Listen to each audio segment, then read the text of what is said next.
नमस्कार आत्मा मालिक, कसे आहे आज सर्वांचे आपल्या उज्ज्वला लाईफस्टाईल अँड ब्युटी या चॅनलमध्ये खूप खूप स्वागत आहे। बहरलेली फुले तुम्हा सर्वांना सुगंध देव, परमेश्वर तुम्हाला सुखात ठेव अशी मी माझ्या सद्गुरूंच्या चरणी अगदी मनापासून प्रार्थना करते आणि आजच्या व्हिडिओला सुरुवात करते। चला तर आजच्या व्हिडिओमध्ये आपण आज आहे अंगारकी चतुर्थी, तर अंगारकी चतुर्थीचेच महत्त्व आज आपण समजून घेणार आहोत। अंगारकी चतुर्थी म्हणजे काय? अंगारकी चतुर्थी म्हणजे मंगळवारी येणारी चतुर्थीला अंगारकी चतुर्थी म्हटलं जातं, कारण ती 6 महिन्यातून एकदा येते, दर महिन्याला येते संकष्टी चतुर्थी। तर आज आहे अंगारकी चतुर्थी। ज्या ज्या भाविकांना संकष्टी चतुर्थी व्रत जर सुरू करायचे असेल तर ते अंगारकीपासून सुरू केले जाते, कारण अंगारकी चतुर्थी ही सर्वात मोठी चतुर्थी असते। जर आपली अचानकच मध्ये रेग्युलर दर महिन्याला आपण संकष्टी धरतो ती जर मोडली तर आपण अंगारकी चतुर्थीपासून हे व्रत सुरू करावे। जर आपण अंगारकी चतुर्थी धरली तर आपल्याला वर्षभरात येणाऱ्या संपूर्ण संकष्ट्यांचे म्हणजेच 21 संकष्ट्यांचे पुण्य आपल्याला मिळते। त्यासाठी अंगारकी चतुर्थी ही अवश्य धरली पाहिजे। एवढेच नव्हे तर अंगारकी चतुर्थी धरल्याने आपल्या जीवनातील संकटे दूर होतात, गणपती बाप्पांची कृपादृष्टी आपल्यावर राहते, आपल्या जीवनातील विघ्न संकटे दूर होण्यास देखील मदत होते। आणि अंगारकी चतुर्थी आणि संकष्टी चतुर्थी हे गणपती बाप्पांचे व्रत केल्याने आपल्या जीवनातील संकट देखील दूर होतात आणि इच्छापूर्ती देखील होते। सर्वात प्रथम सकाळी सकाळी गणपतीच्या मूर्तीला पाण्याने पंचामृताने स्नान घालावे, गणपती बाप्पाला अत्तर लावावे। त्याचबरोबर 21 दुर्वा गणपतीला अर्पण करा। लाल जास्वंदीचे फूल गणपती बाप्पाला प्रिय आहे, ते देखील गणपती बाप्पाला आज आपण अर्पण करू शकतो। आणि ओम ग गणपते नमः या मंत्राचा 108 वेळा जप करावा।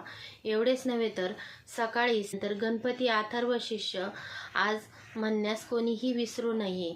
जर आपल्याला काही कारणामुळे अडचण असेल, सुतक असेल तर आपण यूट्यूबला सुद्धा लावून देऊ शकतो, कारण घरात नामस्मरण होणे हे देखील खूप महत्त्वाचे असते। 3 पानांची 1 दुर्वा अशा 21 दुर्वा आज गणपती बाप्पांना अर्पण कराव्यात। त्याचबरोबर गणपती बाप्पांना काय आवडते तर गणपती बाप्पांना मोदक आवडतात। आज 21 मोदक करून गणपती बाप्पांना अर्पण करावे। 3 पानाची 1 दुर्वा अशा 21 दुर्वांची जुडी तयार करावे आणि ती गणपती बाप्पांना अर्पण करावे। आणि ओम ग गणपते नमः या मंत्राचा जप करून 11 वेळेस जप करून आपल्या मनात जी इच्छा असेल ती बोलावी, पूर्ण होते। आज मंदिरात जावे आणि गूळ खोबऱ्याचा नैवेद्य, मोदकाचा नैवेद्य गणपती बाप्पांना अवश्य दाखवावा आणि तिथे बसून ओम ग गणपते नमः या मंत्राचा जप अवश्य करावा। त्याचबरोबर आज गणपती अथर्व शिष्य वाचावे, गणपती स्तोत्र म्हणावे, तर गणेश पुराण देखील आज आपण वाचू शकतो। संकटनाशन स्तोत्र म्हटले तर आपल्या जीवनातील संकटे दूर होतात। आजच्या दिवसामध्ये होता होईल तेवढा ओम ग गणपते नमः या मंत्राचा जप करावा। अंगारकी चतुर्थीच्या दिवशी जर आपण अंगारकी चतुर्थी धरली तर आपला मंगळदोष जर असेल तर तो देखील दूर होतो। त्यामुळे अंगारकी चतुर्थी व्रत हे अवश्य धरावे आणि मी तर म्हणेल दर महिन्याची संकष्टी चतुर्थी व्रत अवश्य करावे। त्याने आपल्या जीवनातील संकटे, अडीअडचणी, प्रॉब्लेम दूर होतात आणि गणपती बाप्पांची कृपादृष्टी आपल्यावर अखंड राहते। आज अंगारकी असल्यामुळे गणपती बाप्पांच्या मंदिरात जावे आणि गणपती बाप्पांना मोदक किंवा बुंदीचे पिवळे लाडू अवश्य अर्पण करावे। मंदिरातील भाविकांना आज तुम्ही पिवळ्या वस्तूचे दान केले तर खूप चांगले आहे, तर त्यासाठी तुम्ही आज केळी दान करू शकता, कारण दान केल्याने आपली इच्छा पूर्ण होते आणि आपल्या जीवनातील प्रॉब्लेम अवश्य दूर होतात। दान केल्याने आपल्या जीवनातील प्रॉब्लेम दूर होतात आणि आपल्या धन संपत्तीमध्ये वाढ होते। त्यामुळे आज अंगारकी आहे तर अंगारकीच्या दिवशी दान अवश्य करावे।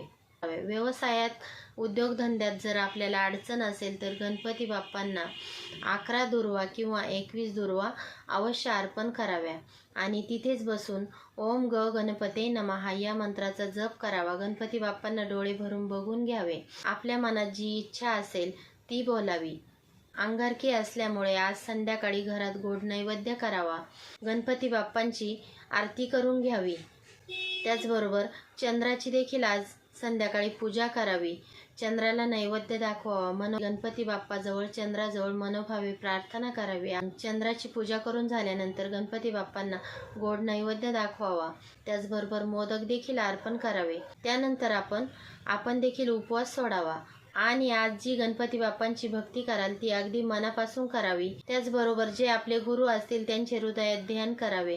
जास्तीत जास्त गुरुमंत्राचा जप करावा आणि सर्वात जास्त म्हणजे ओम गणपते नमः या मंत्राचा जप आपण जास्तीत जास्त आज केला पाहिजे आणि गणपती बाप्पांच्या सेवेबरोबर गुरुची देखील सेवा करावी। एवढेच मी आजच्या व्हिडिओतून तुम्हाला सांगू इच्छिते। पुन्हा भेटू एक छानशा व्हिडिओ सोबत। तोपर्यंत सर्वांना आत्मा मालिक।